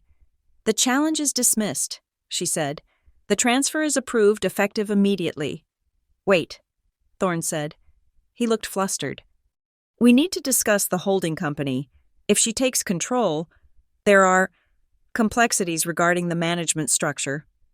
Mrs. Galloway turned to me. Ms. Gray, she said seriously. Mr. Thorne is correct on one point. By accepting the majority share in Gray Family Holdings, you are accepting the fiduciary responsibility of that position. What does that mean? I asked. It means the bank's general counsel spoke up for the first time. That you are now legally responsible for the company's past conduct. If there has been mismanagement, embezzlement, or fraud under the previous board, your parents, you are required by law to investigate it and report it. I looked at my parents. My mother was pale. My father had his head in his hands. If you cover it up, the counsel warned, you become an accessory. You cannot just take the money and walk away clean. You have to clean the house. I understood. It was the final trap, and the final gift. Eleanor hadn't just given me the power to stop them. She had given me the legal obligation to punish them. I will initiate a full forensic audit, I said. My father made a sound, a low, strangled sob. My mother looked at me with pure hatred. You wouldn't dare. You'll destroy the name. You carry that name too. I carry the name Vane. I said. Gray was just a label you slapped on the file. The meeting broke up in a chaotic flurry of legal threats. Thorne dragged my mother out of the room, whispering furiously about damage control. Vance stayed behind to sign the final deeds with Mrs. Galloway. I walked out into the hallway, needing air. Haley. I stopped. My father was sitting in his wheelchair near the elevators. The nurse had stepped away to make a call. I turned to him. He looked like a man who had already died. Dad, I said. He reached into the pocket of his jacket. His hand was shaking so badly he could barely hold the object. It was an envelope. It was yellowed, the edges soft and worn as if it had been handled 1,000 times. What is this? I asked. She gave it to me, he whispered. Eleanor. The day we signed the papers, I took the envelope. It was addressed to me. For Haley. On her 18th birthday. I was supposed to give it to you, he said, tears streaming down his face. When you turned 18, she made me promise. She said, "Tell her the truth when she is a woman. Give her the choice to leave." I stared at the envelope. I was 33. "Why didn't you?" I asked. He looked down at his useless legs. "Because I was afraid." He said, "I was afraid you would leave, and I was afraid Catherine would leave me if the money stopped." He looked up at me. "I loved you, Haley, in my own weak way. I wanted to be your father. I thought if I hid the letter, you would just be my daughter forever." I felt a sharp, agonizing pain in my chest.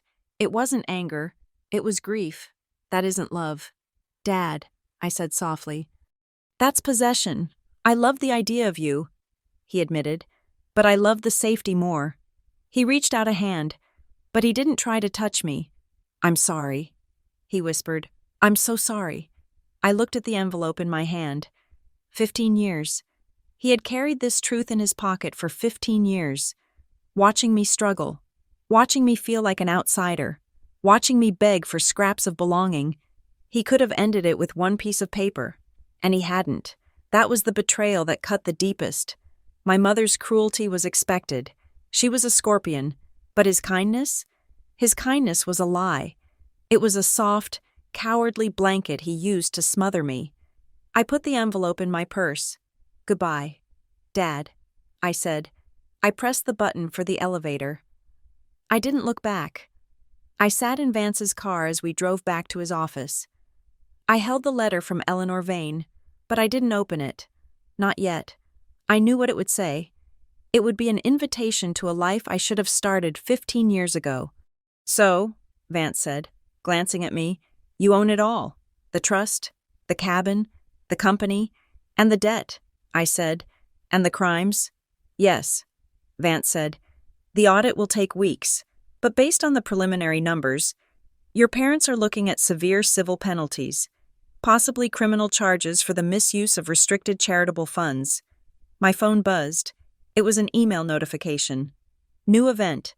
The Gray Foundation Legacy Gala. I opened it. It was a press release, sent out to every media outlet in the city. "The Gray family invites you to a historic evening of unity and succession. Join Robert, Catherine, and their daughter Haley as they announce the next chapter of the Gray legacy." I laughed. It was a dry, humorless sound. "Look at this," I said, handing the phone to Vance. He read it and shook his head. "They don't know when to quit. They're trying to corner me." I said, "They know the legal battle is lost, so they're taking it to the court of public opinion. If you don't show up," Vance analyzed, "they will spin it. They'll say you're incapacitated. They'll say you've abandoned the family in its time of need. They will play the victim card to the donors and try to secure new funding before the audit freezes them out. And if I do show up, if you show up, they will drag you onto that stage. They will put a microphone in your face and expect you to smile and nod while they lie about a smooth transition. They are banking on your politeness. They are banking on the fact that Haley Gray doesn't make scenes." I looked out the window. The city passed by in a blur of gray and steel. "They are banking on the wrong Haley." I said. Vance looked at me. "What are you going to do?" "I'm going to go to the gala." I said. "Haley, that's dangerous. It's their turf." "No." I said, "It's my turf. They're just renting it." I thought about the box in the cabin. I thought about the music card. I thought about the DNA test that proved I wasn't just a guest in this story. "I'm going to go," I repeated, "and I'm going to finish it." The next 3 days were a blur of preparation. The bank moved quickly, with the challenge dismissed. My access to the trust funds was unlocked. For the first time in my life, I saw the number in my account. $12 million. It didn't feel real. It felt like blood money. But I used it. I hired a private security detail. 2 men who looked like they were carved out of granite. I didn't trust Julian not to try something physical. I also hired a forensic accountant to work alongside Vance. We worked 18-hour days, tearing through the digital records of the holding company. What we found was worse than simple embezzlement. It was systematic looting. They had drained the employee pension fund to pay for the yacht. They had taken loans against the foundation's endowment to cover bad real estate bets. They were Ponzi schemers in designer clothes. and they were planning to use the gala to launch a capital campaign, a desperate attempt to bring in fresh cash to plug the holes before I saw them. They didn't know I had already seen them. On the morning of the gala, I opened the envelope my father had given me. The letter inside was short. My darling girl, if you are reading this, you are 18, you are a woman, and you have a choice. The people raising you have kept their end of the bargain. But I fear the cost has been your spirit. You do not owe them your life. You do not owe them your voice. You come from a line of women who survived by speaking the truth. The truth is this: you are not lucky to be a gray. You are a vein, and veins do not bow. Come home to the lake. The key is waiting. Grandmother. I cried then. I cried for the 18-year-old girl who never got that letter. I cried for the years I spent trying to shrink myself to fit into their frame. But then the tears stopped, and the cold returned. I went to my closet. I bypassed the modest, sensible dresses I usually wore to these events. I pulled out a garment bag I had bought the day before with my new card. It was a black dress, not a little black dress. It was a gown, silk, floor length, with a neckline that was sharp and architectural. It was a dress for a woman who owned the building. I put it on. I put on the diamond earrings I had bought myself. I put on the baby bracelet from the cabin, clasping it around my wrist. It was tight, but it fit. I looked in the mirror. Haley Gray was gone. The girl who apologized for taking up space was gone. The woman looking back at me was the settler's granddaughter. My phone buzzed. It was a text from Julian. Don't be late, and smile. We have a script for you. I didn't reply. I walked out to the waiting town car. My security detail opened the door. To the Grand Hotel, I said. The driver nodded. It was time to make a scene. The Grand Hotel ballroom was a cavern of gold leaf and velvet, smelling of expensive lilies and desperation. I walked in through the main doors, my hand resting lightly on the arm of one of my security detail. I wasn't late. I was precisely on time. The room was already full of the city's elite, 500 people drinking champagne and waiting to be told a story. They were there to celebrate the Gray legacy. They were there to witness the seamless transition of power from my ailing father to my golden brother. They were there because they believed the lie my parents had been telling for 30 years, that we were a perfect, charitable, united family. I stood at the top of the carpeted stairs, looking down at the sea of tuxedos and gowns. Haley? The voice came from my left. It was Arthur Vance. He looked out of place in his tweed suit amidst the black tie, but he looked steady. Beside him stood two men in nondescript gray suits, holding thick leather portfolios. Are they ready? I asked, keeping my voice low. They are positioned, Vance said. The board of directors is seated at table 1. The bank's representative, Mr. Henderson, the regional vice president, is at table 2. And the papers? Vance tapped the portfolio. The temporary restraining orders, the notice of forensic audit, and the freeze on the matching funds. We serve them the moment Julian starts the ask. Good, I said. I descended the stairs. The murmur of the crowd shifted as I became visible. Heads turned. Whispers rippled through the room like wind through wheat. They weren't whispering because I was beautiful in my black silk gown. They were whispering because I wasn't supposed to be there. The rumor mill, fueled by Julian, had done its work. Haley is unwell. Haley is having a breakdown. Haley is in a facility. Yet here I was, walking with a spine of steel, wearing the diamonds I had bought with my own money. I saw my mother before she saw me. She was holding court near the ice sculpture, laughing at something a senator was saying. She looked radiant, brittle, and terrifying. When her eyes finally snagged on me, her laughter cut off as if someone had severed her vocal cords. She excused herself and moved toward me. She moved with the speed of a heat-seeking missile, intercepting me near the entrance to the service corridor. Haley, she hissed, grabbing my elbow. Her grip was iron, her nails digging into the silk of my dress. What are you doing here? Julian said you weren't coming. I looked at her hand on my arm. Remove your hand, Mother, I said calmly, or my security will remove it for you. She looked at the stone-faced man standing a foot behind me. She let go, but her eyes blazed. "You are making a spectacle," she whispered furiously.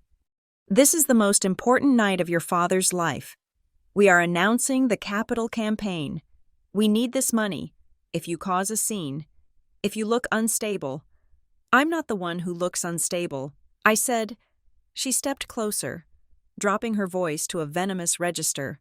"You are going to destroy this family," she said.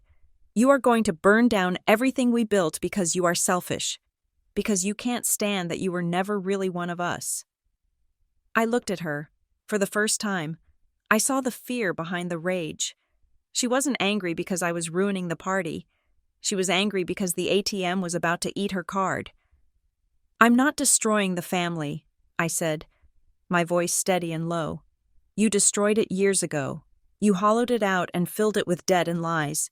I'm just stopping the leak." I walked past her. She stood there, frozen, unable to scream without alerting the donors she needed so desperately. I made my way to the front of the room. I didn't sit at the family table. I sat at a small, empty table near the stage that Vance had reserved. I sat alone. The lights dimmed. A spotlight hit the podium. Julian walked out. He looked perfect. He was the very image of the grieving, dutiful son stepping up to carry the torch. The applause was thunderous. "Thank you," Julian said, flashing his charming, practiced smile. "Thank you all for being here tonight. It means the world to my mother and father." He paused, looking down at his feet, feigning humility. "We talk a lot about legacy in this family," he began. "Legacy isn't just about money. It is about blood. It is about the bond that ties us together, generation after generation. It is about protecting the ones we love and carrying the torch of service forward." I watched the crowd. They were nodding. They were tearing up. They wanted to believe him. They wanted to believe that wealth equaled virtue. "Tonight," Julian continued, his voice swelling, "we are launching the Future Fund. A campaign to secure the next 50 years of the Gray Foundation. We are asking you to join us in this legacy, to invest in our family, so we can invest in yours." That was the cue. I looked at Vance. I nodded. Vance signaled the men in the gray suits. They moved. It wasn't dramatic. It was terrifyingly efficient. One man walked to table 1 and placed a stack of envelopes in front of the board chairman. The other walked to table 2 and handed a thick packet to Mr. Henderson, the bank representative. Mr. Henderson opened the packet. He read the cover sheet. His face went white. He stood up. Julian was still talking. "We have a goal of $10 million tonight. And to kick it off, my parents have pledged to match." "Excuse me." The voice wasn't loud, but it was amplified. Mr. Henderson had walked to the edge of the stage and spoken into the wireless microphone that was set up for the Q&A session. Julian stopped. The room went deadly silent. "Mr. Henderson?" Julian said, confused. We aren't doing questions yet. I am afraid this cannot wait." "Mr. Henderson said. He sounded apologetic but firm. He was a banker, not a performer. He followed the rules.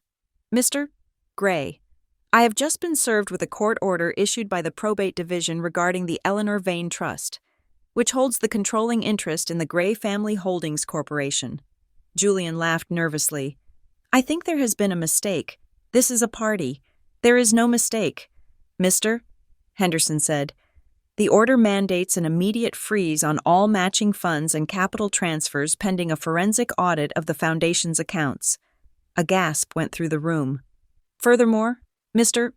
Henderson continued, reading from the paper, the order confirms that effective immediately, the voting rights of the majority shareholder, the trust, have been transferred to the beneficiary. The current board is suspended." Julian stood there, his mouth opening and closing. The script hadn't covered this. My mother ran onto the stage. She grabbed the microphone from the podium, shoving Julian aside. "This is a lie!" she shrieked. Her voice cracked through the speakers, shrill and panicked. "This is a malicious attack. That trust is invalid." She pointed into the darkness, scanning the room until she found me. "It's her!" she screamed. She's doing this! She's sick! She's having a mental breakdown! The spotlight swung to me. I didn't flinch. I sat perfectly still, my hands folded on the table. She is not even a Gray, my mother yelled, losing all control. The crowd was staring at her in horror, watching the mask disintegrate in real time. She is a charity case we took in. She is not real family. She has no standing. Mr. Henderson stepped forward again. He didn't look at my mother. He looked at the paper in his hand. Mrs. Gray, he said into his mic. The document in front of me includes a certified DNA verification from the settler, Eleanor Vane. My mother froze. It confirms, Mr. Henderson read, that the beneficiary, Haley Gray, is the biological granddaughter of Eleanor Vane. She is the sole direct heir to the estate. Her standing is absolute. The silence that followed was heavy enough to crush bones. It wasn't just a legal revelation. It was a social execution. In one sentence, Mr. Henderson had revealed that the Grays were not the benevolent saviors they claimed to be. They were employees. They were the help who had stolen the silver. My mother stood there, the microphone trembling in her hand. She looked at the crowd. She saw the shock in their faces. She saw the judgment. She looked at me. I stood up. I didn't scream. I didn't gloat. I just looked at her. The meeting is tomorrow. Mother, I said. My voice wasn't amplified, but in the silence, everyone heard it. Bring your lawyer. I turned and walked out of the ballroom. Behind me, the sound of 500 people murmuring at once rose like a tidal wave, drowning out the ruins of the Gray legacy.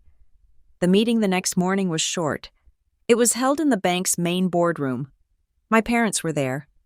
Julian was there. Their flashy lawyer, Marcus Thorne, was there. But he was quiet. He knew a lost cause when he saw one. The challenge to the trust had evaporated. The public outburst at the gala had violated the non-defamation clause so thoroughly that Vance didn't even have to argue it. The matching funds were permanently revoked. The loans that were collateralized against them were immediately called by the lenders. We are prepared to file for bankruptcy, Thorne said, his voice defeated. The foundation is insolvent. The personal assets of Robert and Catherine Gray are fully leveraged. Vance looked at me. It was my turn. I sat at the head of the table. I looked at my family. My mother was staring at the wall, catatonic. Julian was looking at his phone, probably trying to see if his country club membership had been canceled yet. My father was looking at me. I want to speak to my father. I said, alone. Thorne looked at my mother. She didn't move. Everyone out. Thorne said. The room cleared. It was just me and the man who had hidden the letter for 15 years. He wheeled his chair closer to the table. He looked older than he had yesterday. Haley, he said. I waited. I didn't know about the DNA. He whispered. I swear, Eleanor never told me. She just said she wanted you to have a home. Would it have mattered? I asked. He thought about it. No, he admitted. We needed the money. We would have taken the devil's daughter if the check cleared. I nodded. At least he was finally telling the truth. I'm sorry. He said again. I know it doesn't mean anything now, but I am. I loved you. Haley, the only time I felt like a good man was when I was reading you stories. I looked at him. I believed him. He did love me, but he loved his comfort more. He was a man who would weep for a drowning child but wouldn't get his suit wet to save her. I know. Dad, I said, and I forgive you. He looked up, hope sparking in his eyes. Really? Yes, I said. I forgive you because I don't want to carry the anger anymore. The anger is heavy, and I have a lot of work to do. But, I added, his hope fading, forgiveness isn't restoration. We aren't going back to Sunday dinners. We aren't going back to the way it was. What? What happens to us? He asked. I stood up. I walked to the window. I am taking control of the holding company. I said, I am firing the board. I am restructuring the foundation. It will be renamed the Vane Foundation. It will focus on transparency and actual aid, not parties. And the house? He asked. The estate? The trust owns it. I said, He closed his eyes, bracing for the eviction. I am not going to kick you out. I said. He opened his eyes. You're not? No, I said. That would be petty, and I am not you. I turned to face him. You can stay in the house. The trust will pay the taxes and the utilities. You will have a roof over your head and food on the table. You will be comfortable. He let out a sob of relief. Thank you. Oh God. Haley, thank you. But, I continued, my voice hardening, you will have no access to the accounts. You will have no seat on the board. You will have no public role. The cars are being sold. The country club memberships are being canceled. You are retired. Dad, you and Mom are going to live a quiet, private life. I walked to the door. You wanted to be the aristocracy. I said, now, you're just tenants. I opened the door. Vance was waiting. Is it done? He asked. It's done, I said. I walked out of the bank and into the sunlight. The air smelled of rain and exhaust, the smell of the city I now owned a piece of. I hailed a taxi. To the lake, I said. I sat in the back seat as the city faded behind me. I thought about my mother, trapped in the house she loved, stripped of the audience she needed. It was a worse punishment than prison. She would have to live with herself, in silence, every single day. I looked at the bracelet on my wrist. H.G. Haley Gray. No, I took the bracelet off. I put it in my pocket. I wasn't Haley Gray anymore. I wasn't the girl they took in. I wasn't the investment. I was the CEO. I was the heir. I was the granddaughter of a woman who saw the truth and played the long game. The car wound its way up the mountain roads. The trees closed in, green and protective. I rolled down the window and let the wind hit my face. I thought about the music box. You are made of music. Not their silence. I started to hum. It was the lullaby. It was strong and clear and mine. I wasn't looking for revenge anymore. Revenge was for people who were still hurt. I wasn't hurt. I was free. I arrived at the cabin as the sun was setting. The water was black glass, reflecting the first stars. I walked onto the porch. I sat in the rocking chair Eleanor Vane had sat in. I looked out at the water. I was 33 years old. My life was just beginning, and for the first time in 33 years, the silence didn't feel empty. It felt like peace. Thank you so much for listening to My Parents Told Me I Wasn't Real Family, until a 25-year-old trust proved who the real heir was. I hope you enjoyed Haley's journey from the outsider to the architect of her own justice. I'd love to know where you are listening from today.